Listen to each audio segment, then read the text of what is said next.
নমস্কাৰ বন্ধু-বান্ধৱীসকল, আজি মই আপোনালোকলৈ লৈ আহিছোঁ অহংকাৰ পতন চেপ্টাৰ 2 কুৱেশ্যন আনচাৰসমূহ। কিতাপখনৰ নাম হৈছে বুনিয়াদ, ক্লাছ 6ৰ।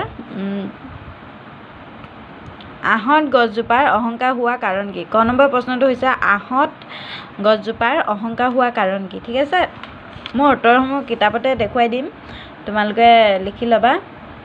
ডালে পাতে জকমকীয়া গছজোপাৰ গা গছডালো বৰ ডাঙৰ। ঠিক আছে, ডালে পাতে জকমকীয়া গছজোপাৰ গা গছডালো বৰ ডাঙৰ। সেইকাৰণে কি হৈছে, আহঁত গছজোপাৰ অহংকাৰ বহুত বেছি। বতাহ বলিলে বাঁহজোপাই কি কৰিছিল? খ নম্বৰ প্ৰশ্নটো হৈছে বতাহ বলিলে বাঁহজোপাই কি কৰিছিল? বতাহ বলিলেই বাঁহজোপাই ইফালৰ পৰা সিফালে দু খাই পৰে। ঠিক আছে, বতাহ বলিলেই বাঁহজোপাই ইফালৰ পৰা সিফালে দু খাই পৰে। গ নম্বৰ প্ৰশ্নটো হৈছে আহঁতজোপাই বতাহক সন্মান নকৰা কাৰণ কি? গ নম্বৰ প্ৰশ্নটো হৈছে আহঁতজোপাই বতাহক সন্মান নকৰা কাৰণ কি? ঠিক আছে,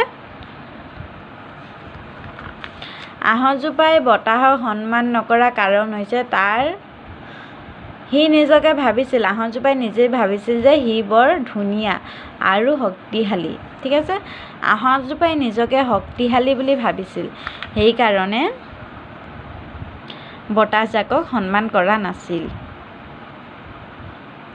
আহঁত আৰু বাঁহ গছে কথা পাতি থাকোঁতে বতাহ ছাতি ক'ত আছিল? ঠিক আছে, ঘ নম্বৰ প্ৰশ্নটো হৈছে আহঁত আৰু বাঁহ গছে কথা পাতি থাকোঁতে বতাহ ছাতি ক'ত আছিল? ঠিক আছে, আহঁত আৰু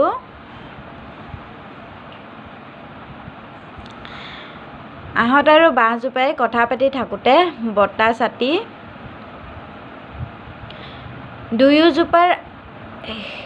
দুয়োজোপাৰ গছৰ আশে পাশে বলি আছিল। ঠিক আছে, আহঁত আৰু বাঁহ গছে কথা পাতি থাকোঁতে বতাহ ছাতি গছ দুয়োজোপাৰ আশে পাশে বলি আছিল। কি বুলি লিখিব লাগিব? গছ দুয়োজোপাৰ আশে পাশে বলি আছিল। ঠিক আছে, উঙ নম্বৰ প্ৰশ্নটো হৈছে পাঠটোৰ পৰা আমি কি শিকিলোঁ?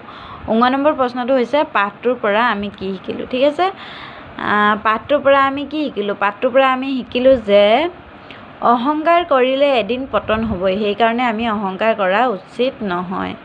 অহংকাৰ কৰিলে এদিন পতন হ'বই। আমি পাঠটোৰ পৰা কি শিকিলোঁ? অহংকাৰ কৰিলে এদিন পতন হ'বই। আমি কেতিয়াও অহংকাৰ কৰিব নালাগে। গতিকে বন্ধু বান্ধৱীসকল, এই পাঠটোৱে আমাক